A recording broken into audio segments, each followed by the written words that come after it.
client who's been discharged home, what next for them? So it's really important that the ongoing communication between the rehab team and the on-the-ground staff managing the person back in their home or in the community continues beyond the point of discharge.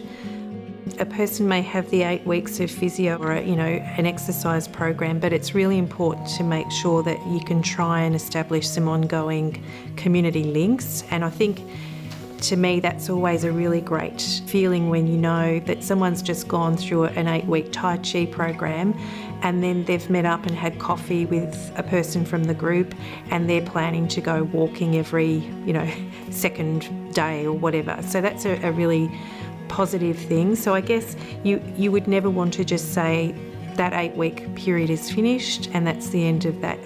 So I always do a contact list for people, and I try to share that across a team. So we try to have, in the first instance, maybe a monthly meeting. We really encourage the GPs, particularly in the rural country towns, and often they are very good at attending. So obviously family, some meetings we have speech, physio, OT, all the attendant care staff, the facilitators, the program organisers. The other thing I think that's been really effective is having a bit of a decision tree where you can have, if this situation comes up, we call the doctor immediately, or we call 000, or, the parents get notified and they'll make that decision, just so there's a really clear process of what every party is responsible for. I think that communication is the main thing.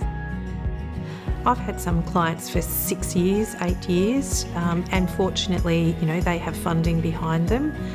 And it may be that you have an intense sort of time where you'll be involved heavily, just remaining in touch and making sure that there are services in place.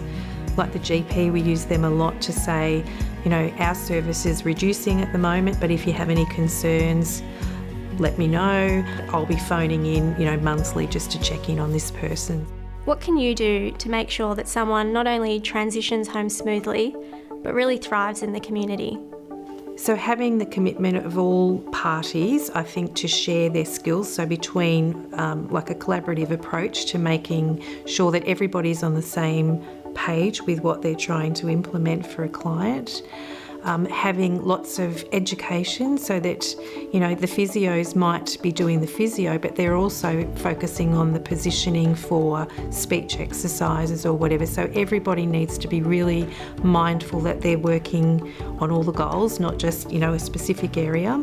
So education for everybody, whether that be family members or grandparents coming in. Particularly everybody in the team is a vital part of the whole process working effectively.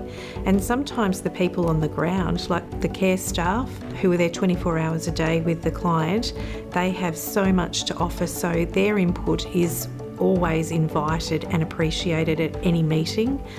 Sometimes they have the vital information that we all need to move things forward. So I guess just having that regular contact with people, making sure that everyone knows and understands that their input is as important as anybody else. And that's, the rehab physicians have openly praised the attendant care staff on the ground for how well they are managing clients, and I think that's really important. We started a program where the attendant care staff were given the opportunity to research something new. Well, that was really empowering for them too, because for whatever reason they felt that their input was fairly minimal, and some of the things that they've come up with and shared with the team have been amazing.